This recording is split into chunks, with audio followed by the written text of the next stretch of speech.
بسم اللہ الرحمن الرحیم۔ السلام علیکم۔ میں اپنے چینل اسلامی بیان میں آپ سب کو خوش آمدید کہتی ہوں، اور اگر آپ نے ابھی تک میرا چینل سبسکرائب نہیں کیا، سب سے پہلے لائک، شیئر اور سبسکرائب کریں اور بیل آئیکن کے بٹن کو ضرور پریس کریں تاکہ میری نئی آنے والی ویڈیوز آپ سب تک پہنچ سکیں۔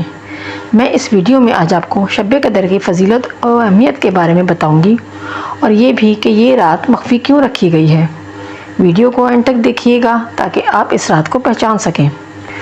رمضان المبارک کی راتوں میں سے ایک رات شب قدر کہلاتی ہے، جو بہت ہی قدر و منزلت اور خیر و برکت کی حامل رات ہوتی ہے۔ اس کی فضیلت خود اللہ پاک نے قرآن کی سورہ قدر میں بیان فرمائی ہے کہ تمہیں کیا پتہ شب قدر کیا ہے؟ شب قدر 1000 مہینوں سے بہتر ہے۔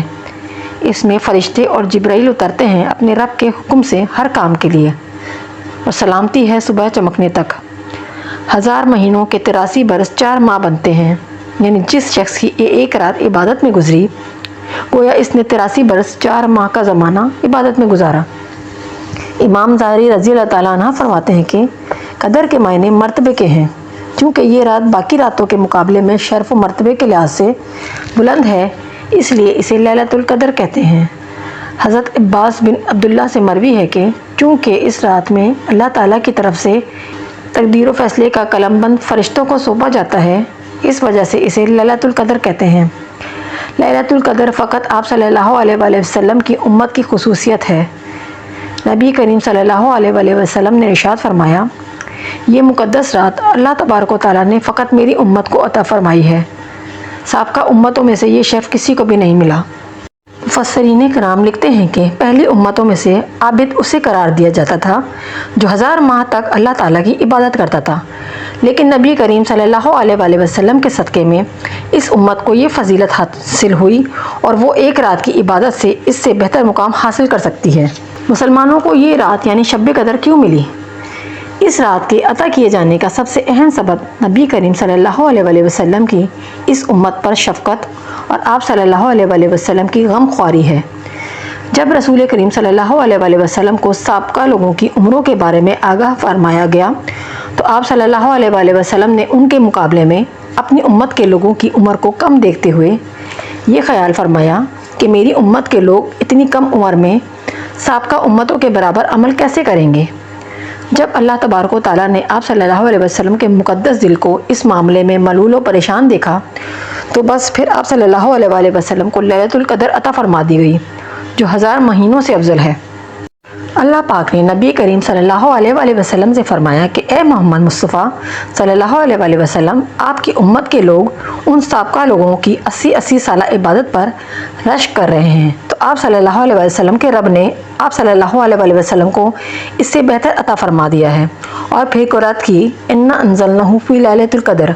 اس پر رسول خدا صلی اللہ علیہ وآلہ وسلم کا چہرہ مبارک فرط مسرت سے چمک اٹھا، چنانچہ حضور اقدس صلی اللہ علیہ وآلہ وسلم کی طفیل یہ کرم فرمایا گیا، اس امت کو بخشش کے لیے لیلۃ القدر عنایت فرمائی۔ شب قدر کو مخفی کیوں رکھا گیا؟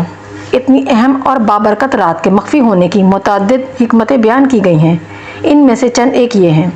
دیگر اہم مخفی امور مثلاً ہر مسلمان کا عقیدہ آخرت پر ہے کہ قیامت ایک دن لازماً آئے گی، لیکن کسی بھی مومن کو یہ بات نہیں پتہ کہ قیامت کب آئے گی۔ اس طرح اسم اعظم کا نہیں پتہ، جمعے کے روز قبولیت کی گھڑی کا کون سا وقت مقرر ہے، یہ بھی کسی مسلمان کو نہیں پتہ۔ اسی طرح حضرت مہدی رضی اللہ تعالیٰ عنہ کا ظہور کب ہوگا، یہ بھی تمام مسلمانوں کے علم سے باہر ہے۔ اگر مخفی نہ رکھا جاتا تو عمل کی راہ مسدود ہو جاتی اور اسی رات کے عمل پر اکتفا کر لیا جاتا۔